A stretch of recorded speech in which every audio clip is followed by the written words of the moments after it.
नमस्कार, news one India देख रहे हैं आप। मैं हूं आपके साथ पूजा अग्रवाल और आप सभी का स्वागत है। यूपी पुलिस का नया मुखिया आखिर कौन होगा, ये सवाल सभी के जहन में है और इसको लेकर सस्पेंस लगातार बरकरार है क्योंकि नाम का ऐलान अब तक नहीं हुआ। डीजीपी प्रशांत कुमार आज रिटायर हो रहे हैं, उन्हें एक्सटेंशन मिलेगा या नहीं यह अभी स्पष्ट नहीं हो पाया है। इसी बीच आईपीएस दलजीत चौधरी का नाम अचानक से सुर्खियों में आ गया है। आपको बता दें कि दलजीत ने गुरुवार को दिल्ली में गृह मंत्री अमित शाह से मुलाकात की है। ऐसे में कयास लगाए जा रहे हैं कि यूपी पुलिस की कमान उन्हें सौंपी जा सकती है। इधर सीएम योगी ने सीनियर अफसरों से नए डीजीपी को लेकर राय मांगी है। इसमें तिलोत्तमा वर्मा का नाम भी सामने आया है, उनके बाद बीके मौर्य का नाम भी सामने आया है। फिलहाल प्रशांत कुमार के डीजीपी बने रहने के लिए रात 12 बजे से पहले सेवा विस्तार से संबंधित दस्तावेज राज्य सरकार तक पहुंचना जरूरी है। ऐसे में इस समय केंद्र सरकार के पाले में गेंद है। अगर प्रशांत कुमार को सेवा विस्तार मिलता है तो ये यूपी में पहला मौका होगा जब किसी कार्यवाहक डीजीपी को सेवा विस्तार दिया जाएगा। फिलहाल सीएम योगी ने भी इस संबंध में अपने पत्ते नहीं खोले हैं और सबकी निगाहें उनके पत्ते पे है। अच्छे अधिकारी रहे हैं, उनके कार्यकाल में उत्तर प्रदेश में ढेर सारे ऐसे खुलासे हुए और लॉ एंड ऑर्डर में मैक्सिमम सफलता प्राप्त की है उन्होंने।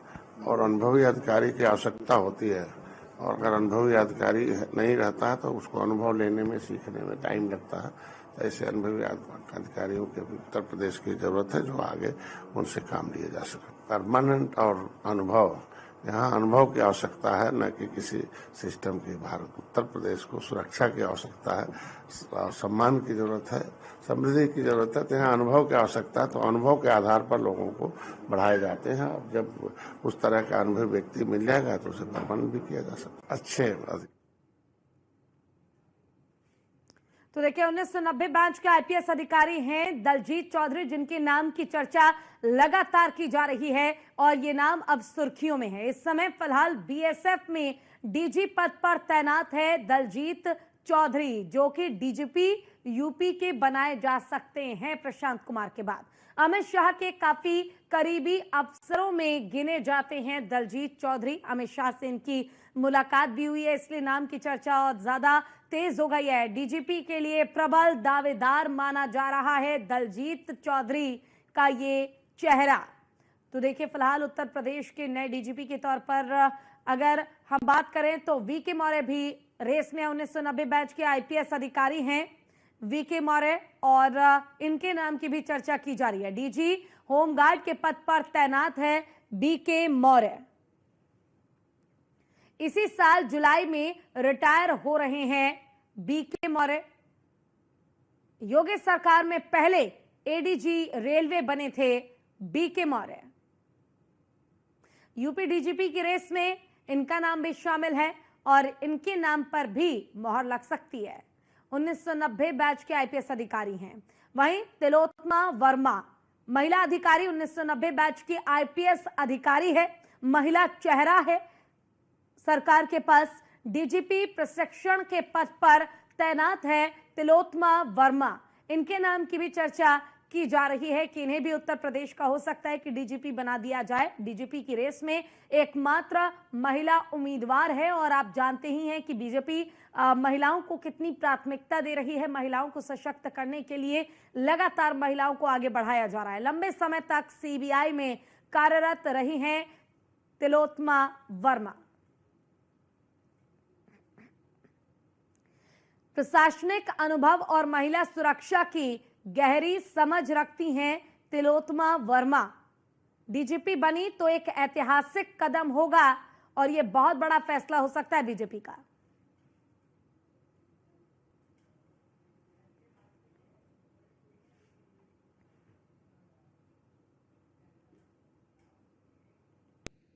चलिए इसी पर करेंगे आज विस्तार से चर्चा और इसके लिए हमारे साथ हमारे संवाददाता एसके वाजपेयी जुड़ गए लखनऊ से और साथ ही जुड़े हुए हमारे साथ हमारे गेस्ट ए.के. द्विवेदी जी जो कि पूर्व आईपीएस है। दोनों का सबसे पहले तो देखिए हमारे साथ जुड़े हुए हैं ए.के. द्विवेदी जी, उनका रुख करना चाहूंगी। आपका बहुत बहुत स्वागत है न्यूज़ 1 इंडिया पे। और स्वागत के साथ ही आज का सबसे बड़ा सवाल कि यूपी का अगला डीजीपी कौन होगा? क्या सेवा विस्तार मिलेगा प्रशांत कुमार को, या फिर जो नाम रेस में आगे चल रहे हैं उनमें से कोई एक नाम जिस पर फाइनल मोहर लग जाएगी?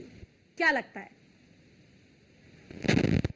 डीजीपी उत्तर प्रदेश का पद बड़ा महत्वपूर्ण पद होता है और इस पद पर आज वास्तव में मौजूदा डीजीपी प्रशांत कुमार साहब को सेवा विस्तार मिलेगा अथवा किसी नए अधिकारी की नियुक्ति होगी, ये कह पाना बड़ा मुश्किल है। खास तौर से मेरे लिए, मैं नहीं कह पाऊंगा। वास्तव में जो सच्चाई है ये इस विषय में, यानी डीजीपी की नियुक्ति के बारे में वर्तमान में क्या चल रहा है या अगले 8-10 घंटे में क्या होगा, इसकी जानकारी उत्तर प्रदेश शासन में उच्चतम स्तर पर होगी और माननीय मुख्यमंत्री जी को होगा जो है। तो और किसी को शायद इसकी जानकारी ना हो, बाकी तो सब लोग जिसमें मैं भी हूं, हम लोग कयास लगा सकते हैं, अनुमान लगा सकते हैं। एक बात बड़ा महत्वपूर्ण है, वो ये है कि लोकतंत्र में, हमारे प्रदेश में लोकतंत्र है, देश में लोकतंत्र है, लोकतंत्र में राजनीतिक पार्टियां 5 साल बाद चुनाव में जाती हैं, चुनाव लड़ती हैं और चुनाव में वो अपने कार्यों को जनता के सामने रखते हैं। देखा गया हो उत्तर प्रदेश में कानून व्यवस्था एक महत्वपूर्ण मुद्दा चुनाव में सदैव रहा है। ये बात विगत 30-35 सालों में मैंने देखा है। हर सरकार कानून व्यवस्था को मुद्दा रखती है। वर्तमान सरकार जो माननीय श्री योगी जी की है, यह भी कानून व्यवस्था के मुद्दे पर चुनाव लड़ते हैं और उनको सफलता भी मिली हुई है। तो जाहिर बात है वर्तमान सरकार, वर्तमान माननीय मुख्यमंत्री जी ऐसे किसी अधिकारी को नियुक्त करना चाहेंगे या श्री प्रशांत कुमार जी को ही सेवा विस्तार जाना चाहेंगे, जो उनके हिसाब से आगे आने वाले समय में प्रदेश की कानून व्यवस्था को अच्छा बनाए रख सके, अच्छा कार्य कर सके, जनता को संतोष मिल सके और उनके कार्यों का आधार पर मौजूदा मुख्यमंत्री जी अगले चुनाव में इस बात को प्रमुखता से उल्लेख कर सके, कह सकें। तो ये कहना बड़ा मुश्किल है कौन होगा। ये उच्च स्तर पर विचार विमर्श हो गया होगा, लगभग निर्णय भी हो गया होगा। हो सकता है कुछ औपचारिकताएं पूरी हो रही हो या पूरी होने के करीब हो, तो कुछ स्थिति आज शाम तक स्पष्ट हो जाएगी और अगर आज शाम तक स्पष्ट नहीं हो पाएगी तो मैं अनुमान लगाकर कह सकता हूं कि उत्तर प्रदेश शासन से यह आदेश आ सकता है शाम को कि मौजूदा जो अब एडीजी लैंड ऑर्डर है वो चार्ज लेकर के काम करें और हो सकता है अगले 1-2 दिन में, 3 दिन में स्थिति और स्पष्ट हो जाए। ये बात मैं अनुमान के आधार पर कह सकता। ठीक है, हमारे साथ हमारे संवाददाता एसके वाजपेयी भी जुड़े हुए हैं, उनका भी रुख कर लेते हैं। देखिए, अनुमान के आधार पर ये उम्मीद की जा रही है ए.के. द्विवेदी जी की ओर से कि हो सकता है कि आज शाम 5 बजे तक अगर नाम का ऐलान हो गया तो बेहतर, नहीं हुआ तो 1 से 2 दिन में हो सकता है कि नाम पर फाइनल मोहर लग जाए। और क्योंकि काम के आधार पर अगर नाम का चयन होना हो तो प्रशांत कुमार का काम सबने देखा है। ऐसे में इसके आपसे जानना चाहूंगी वहां पर किस प्रकार की गहमा गहमी हो रही है। आज तो प्रशांत कुमार का कार्यकाल जो है वो समाप्त हो जाएगा। अब ऐसे में रेस में 3 नाम लगातार चल रहे हैं। तिलोत्मा अगर एक महिला उम्मीदवार, महिला चेहरा हुई तो हो सकता है उन्हें मौका दिया जाए, क्योंकि बीजेपी हर बार कुछ चौंकाने वाला फैसला लेती है। अगर इसके अलावा बात करें तो दलजीत जो कल मुलाकात करके आए हैं गृह मंत्री अमित शाह से, उनके नाम की भी चर्चा काफी ज्यादा हो रही है और साथ ही बीके जी, इनके नाम की भी चर्चा हो रही है। तो क्या लगता है, सेवा विस्तार या फिर नए चेहरे को मौका? बिल्कुल निश्चित तौर पर यह काफी महत्वपूर्ण हो जाता है। महत्वपूर्ण कई मायनों में, अगर अब आप इसको समझेंगे। सबसे बड़ी बात, देश का सबसे बड़ा सूबा है और डीजीपी का पद काफी अहम है। पिछले कुछ सालों में आपने देखा होगा कि उत्तर प्रदेश सरकार ने कानून व्यवस्था को लेकर काफी कुछ किया है और कानून व्यवस्था को लेकर ही सरकार ज्यादातर चुनाव में गई है। केवल उत्तर प्रदेश ही नहीं बल्कि दूसरे प्रदेशों में भी जब चुनाव हुए तो उत्तर प्रदेश की कानून व्यवस्था का मुद्दा दूसरे प्रदेशों में भी उठा। उत्तर प्रदेश में कानून व्यवस्था का मॉडल दूसरे प्रदेशों में बताया गया और जिसका फायदा भारतीय जनता पार्टी को मिला है। तो सबसे बड़ी बात यह है कि उत्तर प्रदेश से लेकर केंद्र तक भारतीय जनता पार्टी की सरकार है। ऐसे में किसी भी ऐसे अधिकारी को इस पद पर बैठाने की कोशिश होगी जो बेहतर ढंग से सरकार की चीजों को आगे बढ़ा सके, जो चीजें कहीं ना कहीं लगातार पिछले कुछ वक्त से चली आ रही, जो एक्शन लगातार चल रहा है वो एक्शन अनवरत जारी रहे। खासतौर पर उत्तर प्रदेश में एक साल बाद ही 2027 में लोक विधानसभा के चुनाव होने हैं, तो ये काफी महत्वपूर्ण हो जाता है। जहां तक डीजीपी प्रशांत कुमार का सवाल है, निश्चित तौर पर अटकलें जरूर हैं, क्योंकि अंदर खाने सूत्रों के हवाले से खबर है कि सरकार ने उनके एक्सटेंशन के लिए जो कहीं ना कहीं जो एक आवेदन होता है वो कर दिया है और अंदर खाने ये चर्चा है कि अगर उसको मंजूर कर लिया जाता है डीओपीटी में तो ऐसे में प्रशांत कुमार आगे 6 महीने के लिए फिलहाल तो बढ़ ही जाएंगे। दूसरा, अगर हम पुरानी चीजों को देखेंगे, उत्तर प्रदेश के डीजीपी ओपी सिंह हुआ करते थे, काफी मुख्यमंत्री योगी आदित्यनाथ के खास थे। उन्होंने एक किताब भी लिखी है, बहुत सारी चीजों का जिक्र भी उन्होंने उस किताब में किया है। अगर आप उनकी चीजों को देखेंगे तो वो भी कुछ इसी तरीके का शासनकाल उनका भी रहा है जिस तरीके से प्रशांत कुमार का शासनकाल रहा है। और इस तरीके की अटकलें उस दिन भी थी जिस दिन ओपी सिंह रिटायर हो रहे थे। ऐसा माना जा रहा था कि ओपी सिंह को सेवा विस्तार मिल जाएगा, लेकिन ऐसा नहीं हुआ। अब आज की अगर हम स्थितियों को देखेंगे तो सीधे तौर पर उत्तर प्रदेश को काफी लंबे वक्त से कार्यवाहक डीजीपी के तौर पर ही अधिकारी मिल रहे हैं। लगातार कार्यवाहक डीजीपी ही उत्तर प्रदेश में काम कर रहे हैं। और जो आज की खबर है, हालांकि इस खबर की कोई पुष्टि नहीं है, क्योंकि पुष्टि इसलिए नहीं है कि सरकार इस मामले पर अपने पत्ते नहीं खोल रही है। साफ तौर पर अगर हम देखें तो सरकार की तरफ से अभी तक जो अधिकारियों का पैनल जो वरिष्ठता के आधार पर डीओपीटी जाता है, जहां से डीजीपी का चयन होता है, उसको नहीं भेजा है। दूसरी एक महत्वपूर्ण चीज है कि सरकार ने अभी 6 महीना पहले ही डीजीपी चयन के लिए एक आयोग गठित किया था उत्तर प्रदेश में, जिसको सरकार ने कैबिनेट से पास भी करा लिया था। और उस आयोग में यह था कि जो भी डीजीपी का चयन होगा वो मुख्य जो न्यायाधीश होगा वो हाईकोर्ट का रिटायर्ड जस्टिस होगा, उसकी अध्यक्षता में कमेटी होगी जो इसका चयन करेगी। निश्चित तौर पर सरकार के पास वो ऑप्शन भी है।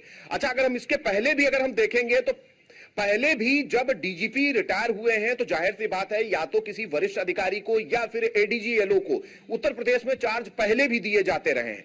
तो ऐसे में बहुत ज्यादा दिक्कतें नहीं है। उम्मीद जरूर की जा रही, क्योंकि मुख्यमंत्री अभी प्रयागराज के दौरे पर हैं, वहां से लौटेंगे लगभग 2:20 पर उनका लखनऊ वापस आने का कार्यक्रम है। जैसा कि अभी जो रिटायर्ड आईपीएस सर हैं वो भी इन चीजों को बता रहे हैं कि जाहिर सी बात है कि इन सारी चीजों को लेकर मंथन हो चुका होगा। उत्तर प्रदेश सरकार निश्चित तौर पर चाहेगी कि डीजीपी जो उत्तर प्रदेश पुलिस का मुखिया हो वो उसकी मंशा से बने। यही एक वजह है कि उत्तर प्रदेश से जो वरिष्ठ अधिकारियों का पैनल भेजा जाना चाहिए था वो पैनल नहीं भेजा गया, बल्कि एक्सटेंशन की फाइल जरूर भेजी गई, ये खबर है। और निश्चित है कि इस पूरे मामले को लेकर विचार विमर्श हो चुका होगा। अब इसमें 2 चीजें हैं, जहां तक मैं समझ पा रहा हूं एक्सटेंशन मिलना बहुत ज्यादा आसान काम नहीं है और मुझे लग भी नहीं रहा कि एक्सटेंशन मिलेगा। हालांकि उसके बाद जो ऑप्शंस हैं वो ऑप्शन, चाहे वो महिला अधिकारी के रूप में तिलोत्तमा वर्मा को आगे बढ़ाने की बात हो, क्योंकि बीजेपी सरकार लगातार ये कह रही है कि वो महिलाओं को भागीदारी दे रही है, चाहे वो विधानसभा हो, राज्यसभा हो या विधान परिषद जैसी जगह हो या फिर अब पुलिस अधिकारी का पद हो। तो एक तो ये चीज हो सकती है, तिलोत्तमा वर्मा भले ही काफी लंबे वक्त से फील्ड पर नहीं गई हैं, लेकिन दूसरी चीजों का, चाहे वो सीबीआई हो या वन विभाग जैसे प्रभाग में उनके काम करने का जो स्टाइल रहा हो वो बेहतर है। दूसरे अधिकारी दलजीत सिंह हैं, क्योंकि कल वो जब गृह मंत्री से मिले थे तो उनकी फोटो काफी वायरल हुई थी और 2 बार उनकी मुलाकात कुछ ही कम अंतराल में हुई थी। तो ये एक नया नाम शामिल हो गया है। हालांकि अगर हम राजीव कृष्ण की बात करें तो वो काफी दमदार रूप से इस पूरी रेस में आगे चल रहे हैं। और देखा, अब जब चूंकि दलजीत चौधरी का नाम भी आ चुका है तो ऐसे में यह देखना महत्वपूर्ण होगा कि सरकार किस पर विश्वास जताती है। और मुझे ऐसा लगता है कि इस पर उत्तर प्रदेश सरकार का काफी कुछ प्रभाव रहने वाला है और उत्तर प्रदेश सरकार की मंशा से ही, भले ही उत्तर प्रदेश का डीजीपी कार्यवाहक फिर हो, लेकिन मंशा से ही बनने की उम्मीद है, क्योंकि साफ तौर पर उत्तर प्रदेश में चुनाव है और ये चीजें काफी महत्वपूर्ण हो जाती हैं। तो कुछ ही घंटों का अंतराल है जब अभी ये चीजें तय हो जाएंगी, क्योंकि अगर हम आधिकारिक तौर पर चीजों को देखें तो क्योंकि आप तिलोत्तमा जी की बात कर रहे हैं तो एक बार इस पर भी चर्चा कर लेते हैं। एके द्विवेदी जी, देखिए जिस तरीके से हम देख रहे हैं ऑपरेशन सिंदूर से लेकर हर क्षेत्र में हर जगह पर महिलाओं को सशक्त करने के लिए भागीदारी जो है वो बीजेपी सुनिश्चित कर रही है। ऐसे में अब अगर बाकी नाम के बीच सिर्फ एक महिला का नाम है जो कि तिलोत्तमा जी है, तो क्या ये हो सकता है जैसा कि हमारे संवाददाता इसके भी जिक्र कर रहे थे कि जरूरी नहीं कि सेवा विस्तार हो, और ऐसा इससे पहले भी कई केसेस में देखा गया है। तो अगर सेवा विस्तार नहीं होगा तो क्या चुनाव के मद्देनजर हो सकता है महिलाओं को आगे बढ़ाने के संदर्भ में तिलोत्तमा जी के नाम पर मोहर लग सकती है? देखिए, ये संभव हो सकता है, मैं इतना कह सकता हूँ ये संभव हो सकता है। लेकिन एक बात मैं स्पष्ट कर दूं, मैं अपनी लंबी सेवा काल के दौरान 4 अलग अलग प्रदेश के डीजीपी का प्रमुख स्टाफ अफसर रहा हूं और लगभग 3.5 साल स्टाफ अफसर रहा। 4 डीजीपी के साथ मैंने काम किया है और डीजी ऑफिस में मेरी 7 साल तैनाती रही है तमाम पदों पर जी। तो डीजी साहब जो भी होते हैं उनको बड़ी मेहनत करनी पड़ती है, बहुत मेहनत करनी पड़ती है और उनका समय इतना तेजी से बीतता है कि मैं उसको बयान नहीं कर सकता। मैंने बड़ा नजदीक से इस बात को देखा है। तो तिलोत्तमा वर्मा को भी सरकार तैनात कर सकती है। सरकार जब भी किसी को तैनात करती है तो तमाम कारणों को ध्यान में रखती है। लेकिन मैं इतना कहूंगा कि डीजीपी जो भी नियुक्त होता है, कोई भी अधिकारी हो, उसको बड़ी मेहनत करनी पड़ती है। करीब 12-13 घंटे, कभी 14 घंटे प्रतिदिन, 365 दिन, रविवार को दिन, छुट्टियों के दिन भी डीजीपी काम करते हैं। भले हुए आम जनता को इस बात की जानकारी ना हो। मैं इसलिए कह रहा हूं कि मैं स्टाफ अफसर रहा हूं, इसलिए मुझे जानकारी है। तो सरकार तो तिलोत्तमा वर्मा जी को भी कर सकती है, लेकिन जिस किसी को भी तैनात करेगी वो तमाम फैक्टर्स को ध्यान में रखेगी। एक बात और कहना चाहते थे, जो अभी आपके रिपोर्टर कह रहे थे, नवंबर 2024 में उत्तर प्रदेश सरकार ने डीजीपी पद पर तैनाती के लिए एक नियमावली बनाई है। लेकिन उस नियमावली को संभवतः, मेरी जानकारी बिल्कुल स्पष्ट नहीं है, लेकिन संभवतः वो अभी नोटिफाई नहीं हुई है। क्योंकि अगर वो नियमावली नोटिफाई हो जाती तो उत्तर प्रदेश सरकार उस नियमावली को मानने के लिए बाध्य हो जाती और फिर डीजीपी का चयन उस नियमावली के हिसाब से होता। उसके लिए एक अधिकारियों के रिटायर्ड जज की कमेटी बनाई जाती है, लेकिन ऐसी कोई बात होने की जानकारी मीडिया के माध्यम से हम लोगों को नहीं है। तो मैं इसलिए कह रहा हूं कि संभवतः वो नियमावली अभी नोटिफाई नहीं हुई है। इस कारण उस प्रक्रिया के आधार पर डीजीपी का चयन अभी फिलहाल शायद उत्तर प्रदेश में नहीं हो रहा है। तो अब देखते हैं कि अगले 5-6 घंटों में क्या होता है और बातें स्पष्ट हो जाएंगी, मेरे ख्याल से आज शाम तक। बिल्कुल एसके, देखिए आप जिक्र कर रहे हैं कि अब चयन की प्रक्रिया जो है वो बदल चुकी है और इसके जरिए जो रिटायर्ड जज हैं उनके 5 सदस्यों का एक पैनल तैयार किया गया है। तो ऐसे में क्योंकि देखिए लाजमी सी बात है कि नाम को लेकर चर्चा पहले ही हो गई होगी और हो भी सकता है कि शायद नाम फाइनलाइज भी कर लिया गया हो, लेकिन जो 5 सदस्यीय पैनल है रिटायर्ड जजों का, क्या इनकी भूमिका के तहत सेवा विस्तार की जगह चेहरा बदलने पर फाइनलाइजेशन मिल सकती है? इनकी कितनी अहम भूमिका रहने वाली है? बिल्कुल अभी कुछ कहा नहीं जा सकता है, क्योंकि सीधे तौर पर अगर हम इस चीज को देखें तो उत्तर प्रदेश के डीजीपी की जो विदाई परेड होती है उसको लेकर भी अभी तक कोई समय नहीं आया है। उत्तर प्रदेश पुलिस मुख्यालय की तरफ से उसका समय हमेशा पहले भी दिया जाता रहा है जब इस तरीके के डीजीपी के चार्ज बदलते हैं। तो ऐसे में अभी पूरी तरीके से यह भी इनकार नहीं किया जा सकता कि प्रशांत कुमार को सेवा विस्तार नहीं मिल रहा है, क्योंकि सरकार इसको लेकर आशान्वित है और सरकार इसको लेकर प्रयास भी कर रही है, क्योंकि प्रशांत कुमार काफी विश्वसनीय अफसर माने जाते हैं। तो ऐसे में उम्मीद अभी हर तरफ है। उम्मीद यह भी है कि प्रशांत कुमार को सेवा विस्तार मिले, क्योंकि जो विदाई परेड है अभी तक उसका समय उत्तर प्रदेश पुलिस मुख्यालय ने डिक्लेयर नहीं किया है और ना ही कोई ऐसा समय अभी तक बताया गया है। तो सीधे तौर पर ये एक महत्वपूर्ण कारण है कि जब अभी डीजीपी प्रशांत कुमार को लेकर अभी भी हम कहें कि उम्मीद है कि उनको सेवा विस्तार हो जाए और वो आगे अभी फिलहाल काम करते रहे। दूसरा, अगर किसी वरिष्ठ अधिकारी को चार्ज देकर डीजीपी प्रशांत कुमार रिटायर होते हैं तो ऐसे में वो भी एक महत्वपूर्ण होगा, क्योंकि मुख्यमंत्री योगी आदित्यनाथ के आने के बाद संभवतः इन सारी चीजों को लेकर चीजें आगे बढ़ाई जाएं। चूंकि मुख्यमंत्री अब से थोड़ी देर बाद ही वापस लखनऊ पहुंचने वाले हैं, हालांकि इन चीजों को लेकर पहले ही डिस्कशन हो चुका होगा, लेकिन उम्मीद यही है कि जल्द ही इसको लेकर कहीं न कहीं आधिकारिक तौर पर कुछ न कुछ आदेश जारी होंगे। भले ही कार्यवाहक से ही उत्तर प्रदेश को नया डीजीपी मिल जाए या फिर अगर सेवा विस्तार मंजूर हो जाता है तो फिर प्रशांत कुमार ही आगे कंटिन्यू कर दें। ये बहुत सारी चीजें हैं जिन पर अभी हम कहें कि कोई चीज आधिकारिक तौर पर नहीं बोली जा सकती, क्योंकि चीजें दोनों तरफ अभी रुकी हुई हैं।